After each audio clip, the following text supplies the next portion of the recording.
the dream. No lights out today. If anything, I'll have to call for it. Hopefully they come in. It's a load of shit from the commissioner. Hate that. The mud? Canceling the game. The last night. And Did people still Mike show was up? pissed, because Mike told him to have the game. Mike went and checked. Well, was it not To ready? have the game. It was fine. We fixed it in 20 minutes. We We scrimmaged. practiced. We scrimmaged. Most of Turk was there, all of us were there. So I had an event to go to the Schneider County show. Well, Schneider County. interesting. Axios calling in favor. Yeah, exactly. No, I mean, Justin and Colin are ready to go. So you go, so you play tonight. Is it, do they move it to tonight? No. Oh, they just are one. We have it Monday nights through for a pretty long time. Yeah. I thought that this was gonna be the final game of the regular season. Yeah, it's supposed to be. And we didn't get any rain nights this year. We're starting a break. Are we starting in the next couple of minutes? Okay. 15 minutes later. So, you only have the Belago 15. We're all vying for sixth place. We don't want to play. The Belago 15. We're in the driver's seat. She was We're in in the that driver's seat. her. But you know, we're going to lose Noah in that first playoff game now. We're pretty hurts us pretty bad. And he's our best. With Patrick out, he's our best player. You're in the Seems like- driver's seems seat, like a so we're the commissioner. backseat drivers and we're telling you how to drive. You're the loudest one. Because Justin was ready to go. Really wanted to play. Oh, I was. To Ray Long's thing? You did Ray Long's thing, yeah. Yeah, I think he did. He left just before. Talk to the former mayor. And Lori timed it, but she arrived right after him. She walked right past Greg. I heard Yeah, you were I saw that. besmirching me at that gathering. What's up? I heard you were besmirching me to a colleague. Oh, Besmirching nice. you? I'm sure I only said that you have the best dad jokes. I think that's what I said. Yeah, I said that to Jim Webb. Yeah. Rich. Yeah. No, I said you are the number one source of dad jokes.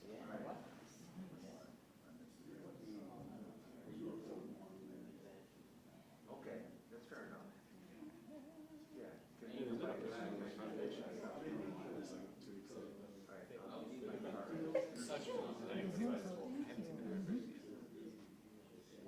Mark, you're gonna join softball with me. Well, I guess I can get some hits off of this stumble. I like those, I used to have those, my ex-husband threw them out, it was the end of our marriage. Oh, wow. So good luck, they were junk. Junk. How about that? Yeah, exactly. And now I just wear my Aldi's. Oh, I thought those were Nikes first. Aldi sneakers. Purse. Get on the surface. Yeah, I used to get some Aldi stuff when we had one in the neighborhood, but it closed. Which neighborhood? Maple Park. It's a subdivision of West Homeless. Okay. I thought there was an Aldi in Pullman, not. They might have one at Pullman Park, Yeah. which Pullman is not part of West Homeless. But the nearest one to me was the one in Maple Park Shopping Center.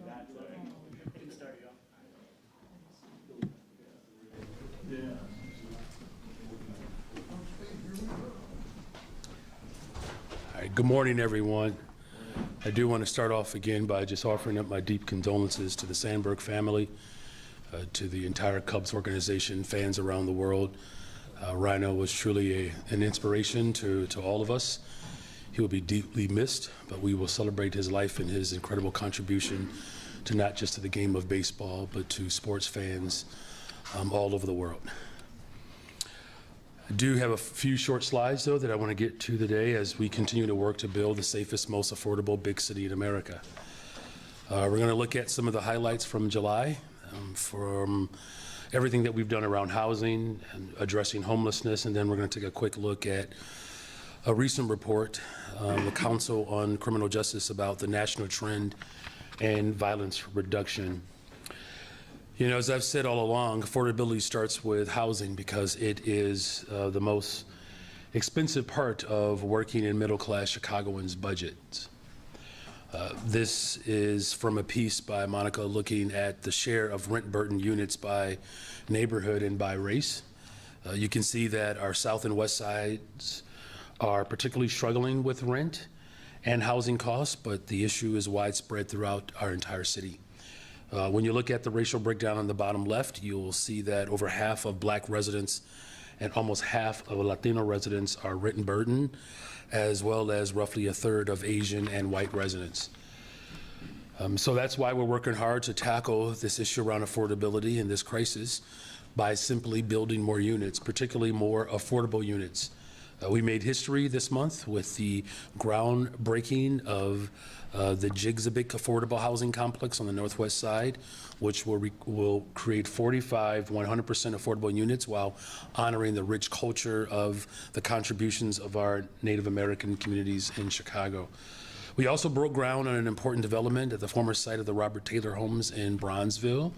The Legend South A3 complex will create 42 affordable units and 10 market rate units in that particular community. But look, let me just be absolutely clear. We can't just rely on city government. We also have to catalyze the private sector to build more units. And the only way to do that is to make more cost-effective and more efficient ways to build units. And that's why we took a bold step this month to reform our parking mandates, particularly near transit, because we know that these mandatory parking spots can drive up the cost of construction by over $800,000, and it can drive up the cost of rent to Chicagoans by 17%. So this is probably one of the most significant steps that we've made with the Cut to Tape initiative so far, so that we can continue to pull every single lever to chip away at our housing crisis in Chicago. But with that, as we continue to talk about housing, we are also talking about homelessness, because we know the high cost of housing drives far too many of our families who are already unstable into unfortunate states of being homeless. And that's why we my administration made an historic investment just this past week, $40 million to upgrade the infrastructure of shelters. And this is the largest investment and the first of its kind. These upgrades will create single rooms so that residents can have some dignity and some privacy as they work towards transition into their own spaces. This is critical because many unhoused Chicagoans repeatedly turn down shelter because of the conditions of our shelters. So we're serious about getting Chicagoans the help that they need, and we need to continue to make these investments in our infrastructure to provide real dignity in housing. But again, our core work that I've been zeroed in on over the course of my first 2 years in office is to drive down violence in this city. When we look at the numbers from July thus far, you can see month to month, the data points are still trending in the right direction. Our year-to-date numbers continue to show a stable decline, with violent crime down 20% as a whole, but homicides are down, shootings are down, as well as shooting victims and robberies. As we continue to build the safest, most affordable big city in America, these trends are certainly a promising note that our investments are working. A recent report, though, that I do want to talk about is the Council on Criminal Justice compared crime trends across 30 cities to take a look at the national trends of crime reduction. And as you can see at the top of the chart, historically, Chicago has been an outlier in the national trend. That's an outlier in the wrong direction. We've seen significantly more homicides and shootings than our peer cities. That has hurt our reputation as a city. And of course, it's been a tragedy with the reality of far too many Chicagoans losing their lives. However, what you're seeing now is that the national trend shows that though there's a 17% decline in homicides across the country, we've seen a 33% decline in our city through the first 6 months. So that's nearly double the trend that is happening nationally. In robberies, we see a 30% decline against a 20% decline nationally. Among the top 5 cities with the highest numbers of homicides, Chicago has seen the largest decrease both in absolute numbers and percentage. Now, again, I want to be absolutely clear. Every shooting, every homicide is a tragedy. It's traumatic for our families and our communities. We acknowledge the progress that we have made thus far, but it's not a time to pat ourselves on our backs. But this is certainly an encouraging indication that our efforts still have a way to go, but our efforts are certainly paying dividends. Finally, I just want to share some great news. As you all know, that I've had a very ambitious goal to hire 29,000 young people for summer jobs. Just this past Friday, I received a note that we have passed 30,000 young people who have been hired for summer jobs. I'm incredibly, excuse me. I am incredibly proud of the work that we have done. We still have more work to do, but I'm happy for all the families and the young people who are getting work experience this summer, because every single city department, community organization, and corporate partner leaned in this summer. More people have an opportunity to do just that. And so we have surpassed by 1,000 the initial goal that we put forward. Every single child that we invest in is yet another opportunity to build the safest, most affordable big city in America. And with that, I'm open to any of your questions that you have. Thank you. Cool. Looks like Miranda. Good morning, Mayor. Good morning. You've indicated that you would not support a property tax increase, and I was just wondering if you could speak to how you would want to raise revenue instead of that. Yeah. Well, what I said was, I just want to be absolutely specific, is that I would not propose a property tax increase in my budget. I'm going to go after progressive revenue. That's what the people of Chicago and working class families in particular want us to see us to do. You know, look, the city of Chicago, we're the fourth wealthiest city in the richest country in the world. In fact, we are the 10th wealthiest city in the entire world. So I think it's important that we look at, in a very meaningful way, you know, how those individuals with means, particularly our billionaires and ultra rich who have benefited from a growing economy, can put more skin in the game. So we're going to look at a variety of options to ensure that we are continuing our efforts to build a safe and affordable big city. And there are options that we do have, and we're going to, you know, open ourselves up to options that people might bring to the table. You know, we have a working group that I've assembled to look at ways in which government can be far more productive. So it's a both and, you know. But one thing I want to make absolutely clear is that building more affordable homes, driving violence down in the city of Chicago, that's our top priority. And we have an opportunity for corporations and those who have benefited from our growing economy to actually double down on our efforts to ensure that a safe and affordable city becomes the reality for us. Not trying to get you to like commit to any specific policies, but do you have an example of like what a progressive revenue stream would be? Thanks. Yeah, you know, I do. So one of the things that we have been looking at is it's been the pilot program, the payment in lieu of taxes. You know, those are some considerations that I believe that as a city we should look at. You know, something that I do think is important to note, though, that, you know, we have more than 127,000, you know, millionaires that are within the borders of Chicago.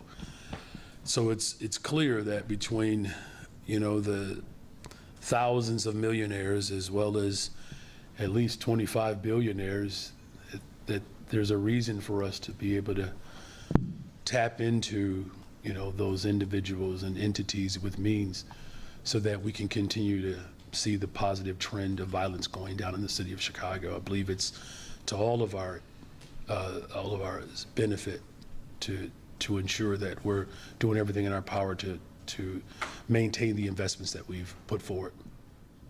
Hi, Mayor. Hi. The CHA board is meeting right now. You have yet to announce your pick to lead the agency. Is there some delay in naming Alderman Burnett, or have you not made up your mind? And are you concerned that the agency will remain leaderless for some time now? You know, they're not going to take up that vote at this particular time, but I, you know, fully expect them to take up this vote within the next month. there are options that can take place. We could call a special meeting. So I'm not concerned right at this moment. We've been able to, maintain our commitment to expanding opportunities for public housing to grow in the city of Chicago. So I'm not concerned in that regard, but I, fully expect that the board will make its final decision once I put forth a name within the coming month. The system that the city has used for 60 years to terminate and discipline officers accused of serious misconduct has been essentially frozen for the last 16 months because of the ongoing legal fight over whether those cases should be decided by the police board or arbitration. 3 officers waiting to have their cases heard are accused of, without justification, killing Chicagoans. 2 of those officers remain on the force. Are you concerned that this continued stalemate will continue and these officers sort of won't be held accountable for what the city's misconduct agency says is clear, unjustified use of force? Well, look, constitutional policing, that is, the ultimate goal. And, our police superintendent has worked especially hard to ensure that we restore, build, and maintain trust within the community, and holding officers accountable who have breached that trust is something that's important. As far as just the delay, the systems that we have in the city are, quite frankly, they're antiquated, and I do believe that there is a need for stronger clarification of where that authority lies. So this is an ongoing, process that I'm committed to ensuring that we get it right. That's the most important thing, is that we get it right. And so, yeah, I've expressed this before. There are some levels of frustration that I do have with a system, and that, takes a while, for due process to be fulfilled. But I can assure you, I'm doing everything that I can, along with the superintendent, to ensure that we have the best and the strongest and the brightest women and men who are serving in this capacity as law enforcement. And if they do break their covenant and their oath, that accountability should be swift and permanent, quite frankly. Mayor, good morning. Good morning. In Washington, D.C., their city council voted to partially repeal the one fair wage ordinance. You have been a staunch supporter of it here, so curious how you feel about the change, especially as restaurant owners and some workers have been raising the alarm here, but city council hasn't entertained any adjustment. How do you view what's going on in our nation's capital there? Well, I don't spend a whole lot of time thinking about what other people are doing in their cities. I just know that we are the most pro-worker city in America, and we're committed to holding that position. I have not heard one worker complain about raises or paid time off. Now, what I've said repeatedly to those in the industry, my door is always open. We should continue to have conversations about ways in which we can increase and grow our local economy. There are clearly strong signs that we do have a growing economy. The door is always open. I know that there are some other costs that are associated with running restaurants, and I'm open, to those discussions. And we have to ensure that we have a stable workforce, right? When rent is on average $1,200 a month in the city of Chicago, I'm working to lower rent. We have to ensure that there's a workforce that is well compensated so that they can actually live in the city in which they're serving. So my door is open, but I'm focused on the city of Chicago as we continue to build a safe, affordable, big city. I would hope that other folks look at us as a model, because clearly what we're doing is working here. A question about settlements in the city. At a recent finance committee meeting, your law department told alders that there's 275 more settlements that are on the horizon, sort of in the pipeline. And some members of council are scratching their head over how this is going to work. I mean, the numbers are just mind-bending. Will we be able to continue to afford the insurance policies that inoculate us from these huge numbers? And can you offer some insight on where this story is going? Yeah, well, first of all, these settlements have had a tremendous strain on our budget, right? There's no secret here that recently we settled a case that, the violation occurred, over 30 years ago. And, as we build towards stronger constitutional policing, The good news is, at least, is that we don't see a lot of recent cases, right? We're looking at cases that are quite dated. Now, I'm working with my corporate counsel, Department of Law, as well as budget. And of course, we're going to engage City Council to create a pathway to be able to deal with these settlements. Look, the bottom line is this, that people were harmed, and there is a responsibility that the city of Chicago has in terms of paying restitution for the harm. But it is a serious weight and burden on our finances. It's a challenge, of course, that we've inherited, much like what we are dealing with our pensions. So there's a collective group that's working to find a pathway so that we can deal with these settlements that, quite frankly, unfortunately, have caused tremendous harm to a lot of families. But, you know, like everything else, we'll find a pathway forward. Hey, Mayor. I'm sure you have more ideas on progressive revenue. I'd like to hear another one, but I'm also curious, you know, how are you handling the possibility that some of these millionaires and billionaires who you want to tax more might just leave Chicago? Yeah. It's interesting because millionaires, particularly in the city of Chicago, that population has increased by about 24%. They're not leaving Chicago. So this notion somehow that we're scaring millionaires away, it's just the opposite.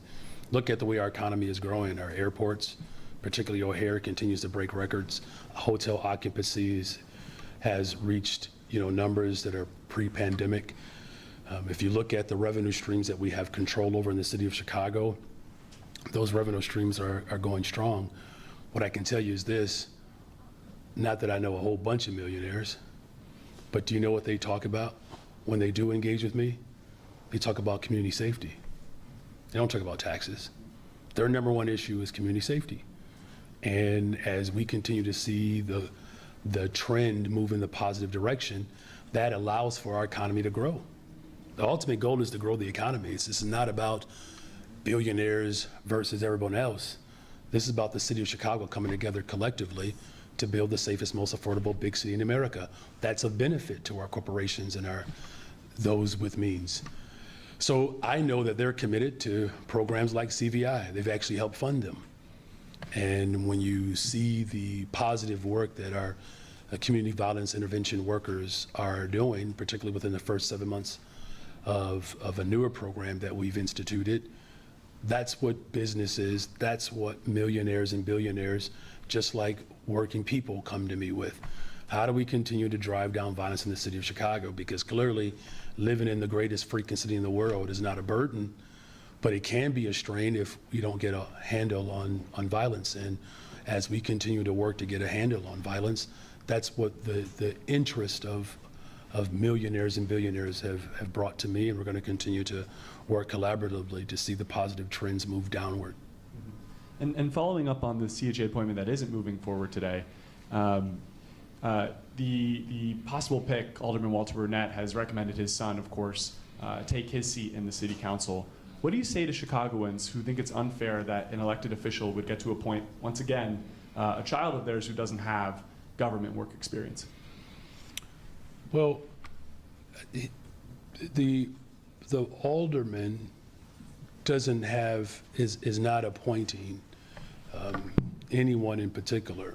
He's brought forth a recommendation, and there will be a number of people who bring forth a recommendation to me. Here's what's most important, is that we actually have someone in that aldermanic seat who understands the assignment. And the assignment is to build the safest, most affordable big city in America. And anyone who is committed to that will be imbibing the spirit of the renowned, former vice mayor and former alderman of the 27th Ward. Hi, Mayor. Hey, Excuse me. I know that's going around, whatever that is. I hope I don't bring it. Was that me? Sorry, Justin. Patient zero there. Yeah. So you campaigned on reviving the corporate head tax, and you haven't sought that the first 2 years. Why not? And are you going to seek it in? It's in an your third option. budget? It's an option. Why haven't you sought it? It's an option. It's an option now. And I mean, as far as, what I haven't done in my first 2 years, I mean, look, We're on the pace to build 10,000 affordable homes. I also made a commitment to hire 200 more detectives, right? I said we're going to hire more young people. We're going to reopen mental health clinics. There are a lot of things that I said I was going to do, and I've done it. There will be no exception in this regard. You know, as far as the timing around it, this is the perfect time for us now to look at progressive means so that we can continue to demonstrate the positive trend here. Sometimes, you know, here's what I've learned in my first 2 years in office. Some people can keep up with the pace, and others you have to bring them along. And so now we're in a position where people are very clear about the deficit that we projected 2 years ago. And I just hope that City Council recognizes the unique moment that we're in as a city to do something that has not been done before, is to address structural deficits and doing it in a progressive way. The Institute for the Public Good put out a policy proposal that I know your administration's looking into.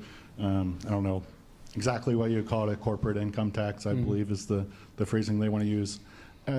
What have you guys learned so far as you're looking into it? And is that something you think that you would not need state approval first to be able to do? Yeah, that's a good follow-up to that question. I mean, there is still some ambiguity around like how something like that could occur. What I can say though is, you know, look, we are the #1 relocation for a corporate headquarters on a consistent basis. We are voted hands down the best big city in the world. And in order to live up to the expectation that the people of the world has of being that premier city, you know, our corporate partners will have to do more. You know, I believe the number is like 1 in 4 of 18-year-olds or younger in the city of Chicago live in poverty. I mean, we have to address the systemic inequality that has been pervasive for too long. And again, this is more of an opportunity for us to continue to make the necessary investments to drive violence down in the city of Chicago. That is my #1 objective. All of our investments are leading towards a safe, affordable big city. People say they want that. I know they do. We're providing it. If we're going to do it at scale, we will need our corporate partners and those with means to join us in this journey to ensure that, you know, we don't have 25% of children under the age of 18 who are suffering in poverty. A lot of them attend our public schools. There's a lot of work to be done, but as long as we are committed to doing that work together, we can build a safe, affordable city for everyone to enjoy. Oh, Mayor Johnson? yes. Just a question today. We're not going to do any preamble. Just a question. Otherwise, we're just going to keep going. Just a question. Leaders Thanks. of the Italian-American community in Chicago are very upset that you've decided to destroy the historic pedestal of the Christopher Columbus statue in Grant Park, one of the, I think the only remaining historical landmarks from the 1933 World's Fair.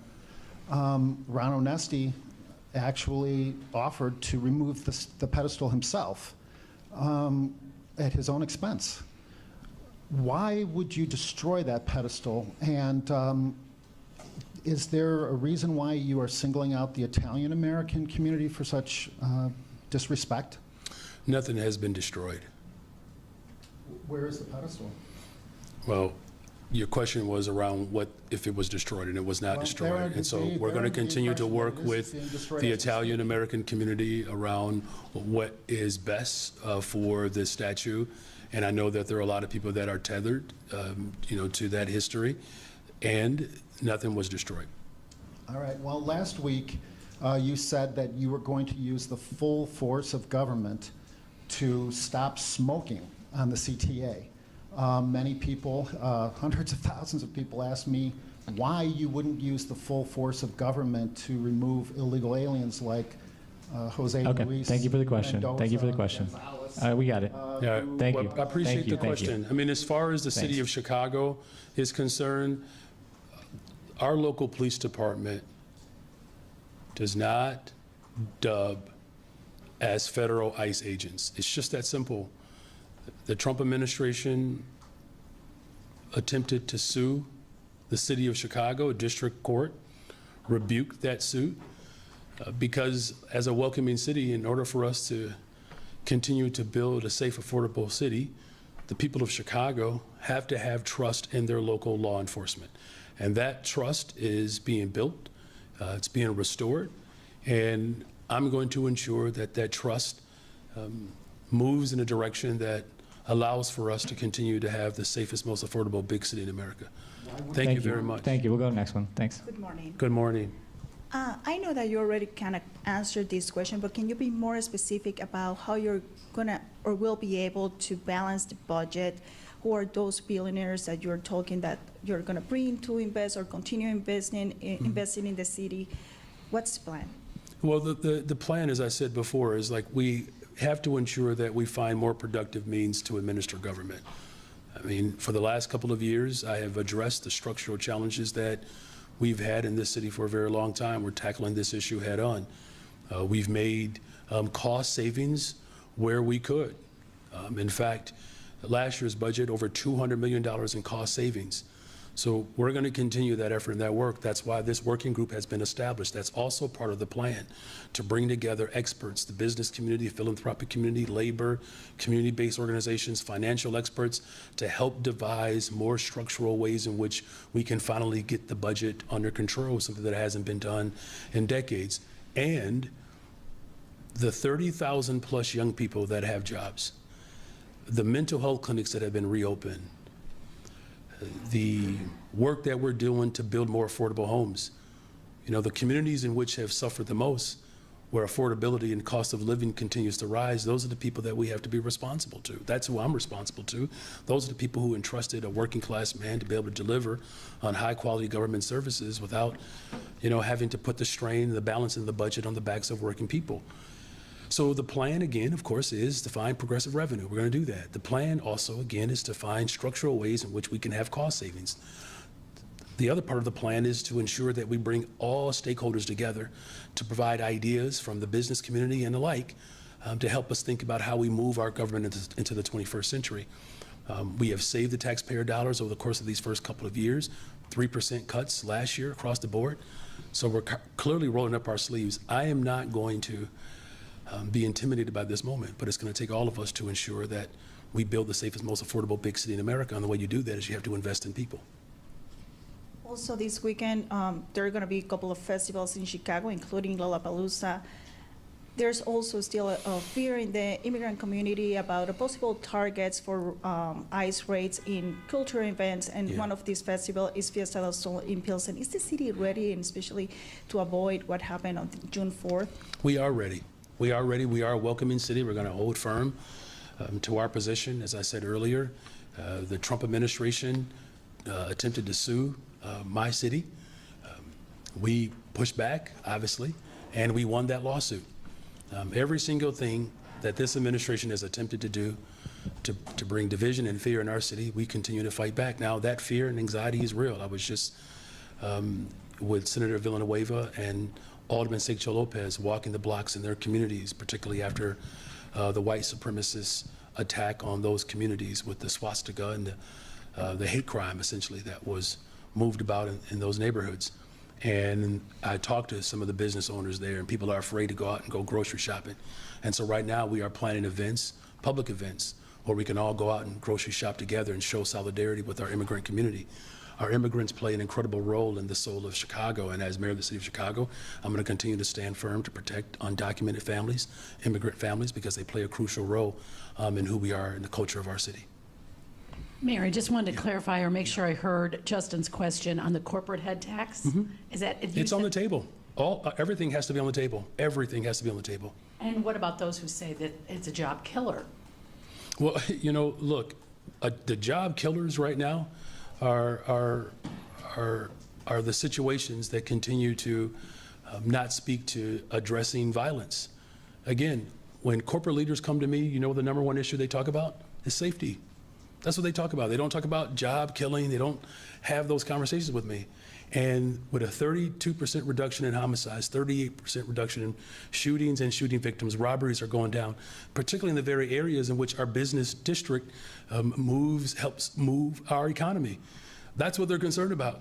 And I'm going to continue to address those issues, and those issues require investments. I'm grateful that folks in the business and the philanthropic corporate community are working to add to the $100 million of investments that I put towards violence reduction. Those investments are working. The number one issue that I hear from corporate leaders is, Mayor, do something about crime. And we are doing something about it.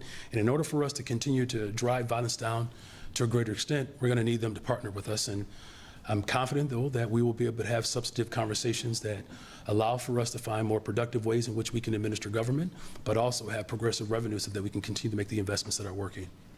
As so many Chicagoans today are remembering Ryne Sandberg, I know you mentioned him at that, but what was one of your favorite memories as a Cub fan, and what are you going to be thinking of today?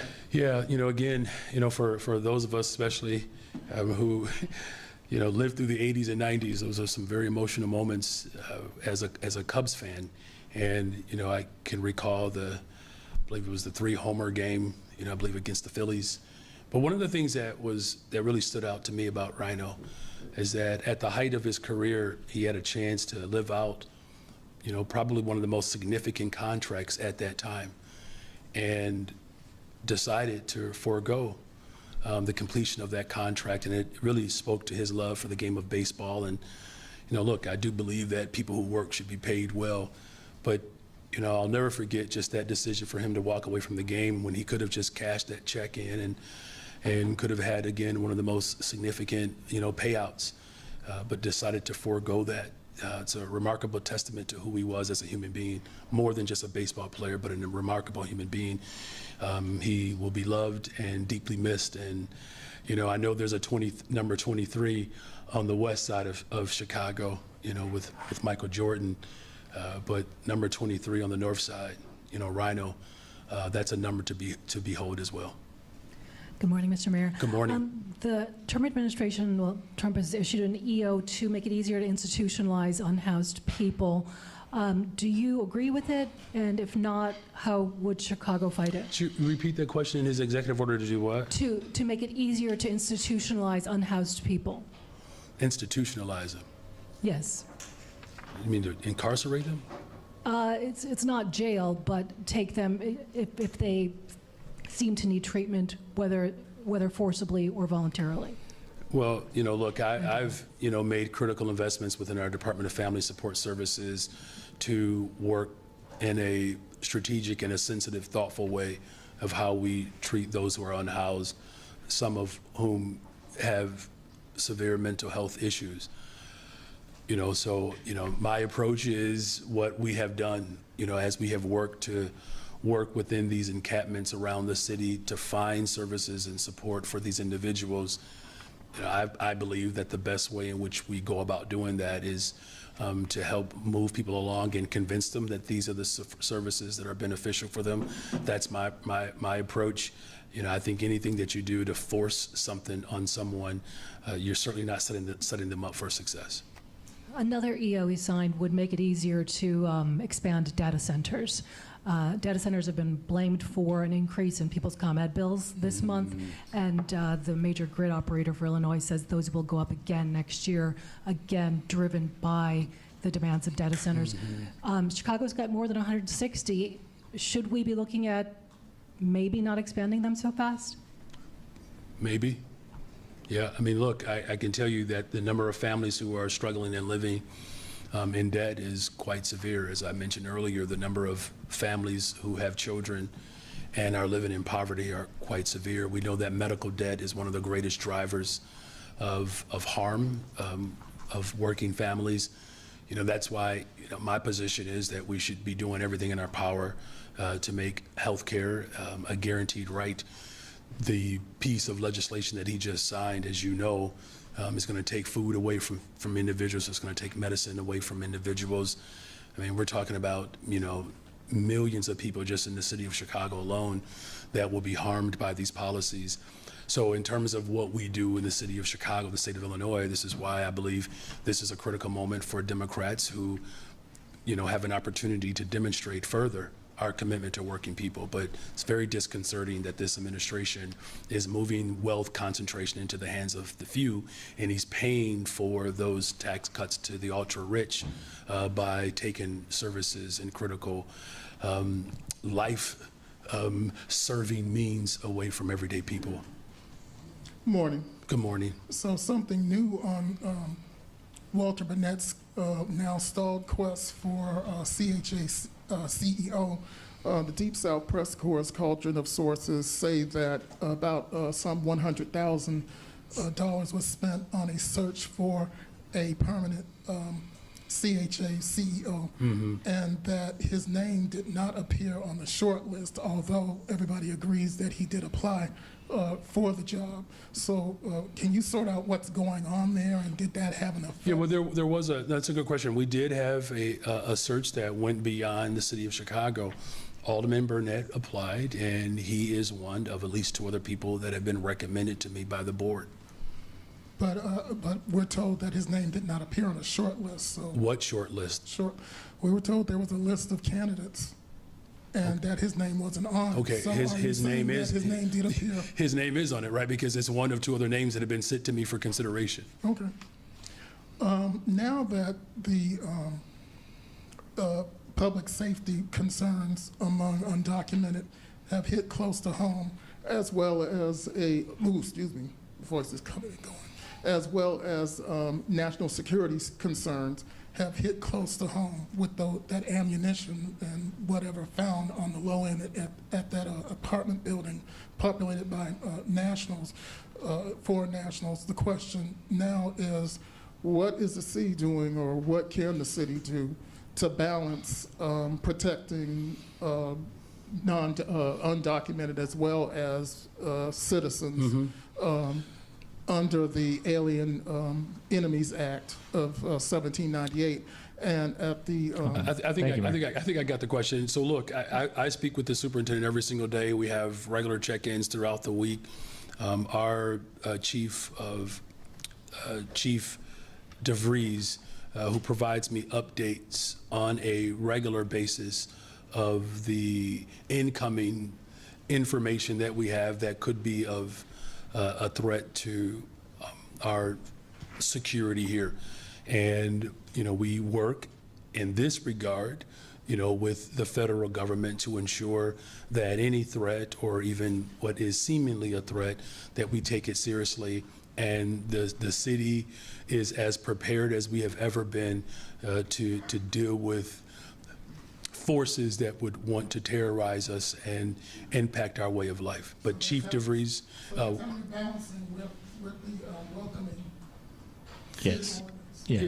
So again, the welcoming city ordinance, which is separate and apart from how our local law enforcement does cooperate with federal agents, particularly when it's regarding, the trafficking of children, the getting guns off the streets of Chicago. So there are a host of things that the Chief DeVries, who is is the chief of that particular division, that we do have coordination. As it relates to immigration enforcement, that's separate. We do not cooperate or enforce federal immigration policy as a local police jurisdiction. Thank you, Mark. Thank you, Mark.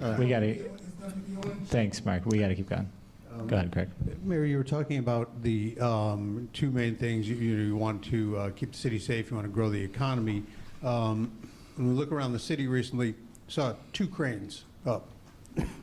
You've touted all the affordable homes that you're building. Why don't we see you touting groundbreaking for large businesses that bring jobs that grow the economy? Well, because there are many ways in which you can grow your economy. And this is what I mean by being far more innovative and progressive in terms of how we have economic development. So let's just look at the Department of Planning and Development just last year alone. $11 billion of new investments, of which that constitutes for 37,000 construction jobs. So when you think about some of the development that we're doing downtown, for instance, the conversion of old office spaces into housing, you're not going to see a crane on those projects, but the development is still happening, right? And so there are ways in which our economy continues to grow. Just this year, we've already approved $8 billion of new development in the city of Chicago. We're talking about thousands and thousands of construction jobs. So Is that city-sponsored development? Or? So that's a good question. So some of it is entirely privately invested without any city dime, which speaks to the strength of our economy. There are 4 or 5 projects, and we'll get those to you, that I can see them on the document that I just looked at last week through our Department of Planning and Development, Commissioner Boatwright, where we had, East Coast developers that are coming into the city of Chicago to redevelop old office space, and they have not asked for a single dime. And you know what many of these developers said? It's actually easy to do business with the city of Chicago through our Cut the Tape initiative. So in other words, we're seeing thousands of construction jobs that are online based upon the development that we are experiencing. And so I think this antiquated way at looking at development through the lens of cranes is just yet another sort of, it's just a very narrow view is all I'm getting at of how development is happening. And, again, the goal is to build a safe, affordable, big city. So look, but I'm not going to shy away from the fact that, the development that is happening with the expansion of Chase downtown, Google downtown, Mansueto is committed to building a stadium here in the city of Chicago. And there are others that are looking at doing larger developments. We just saw, I believe it was north of the Lincoln Yards, where that sat dormant for years. Deals have collapsed, but now they're being revitalized under my administration. People are confident that we are moving in the right direction. And you know what their big confidence is in? Is that we're driving crime down in the city of Chicago. So where vacancy has existed under a couple of administrations, we're seeing development take place there. So there are multiple ways in which we can create jobs. We have the strongest workforce, the best universities, 20% of the world's fresh water, the most diverse economy in the entire country. That's why people are attracted to this city. And as long as we're creating thousands of jobs, clearly development is happening here. As long as we're doing the drip, drip, drip of progressive revenue ideas, let me bounce something off to you that one of your allies mentioned to me last week that we reported on, that you're a tax on advertisements that run on social media and other digital platforms. Is that also the things that are on the table? And maybe since you're laying out some of the ideas, lay out a few more. Well, I could say, since you asked about that one, when I was a Cook County Commissioner, I actually worked with those who were moving that legislation in Maryland. There is a suit right now that will help provide some clarity and determination of how we can move forward with it. But I've long been a supporter of the placing revenue lines with our digital ads. Look, people have made billions of dollars from the digital industry, literally billions of dollars, and that free advertisement happens on a consistent basis. So this is something that I've been looking at and exploring since 2018. So yes, that is yet another idea that is on the table. All right, is that everybody? Thank you all. All right, thank you all. Have a great day.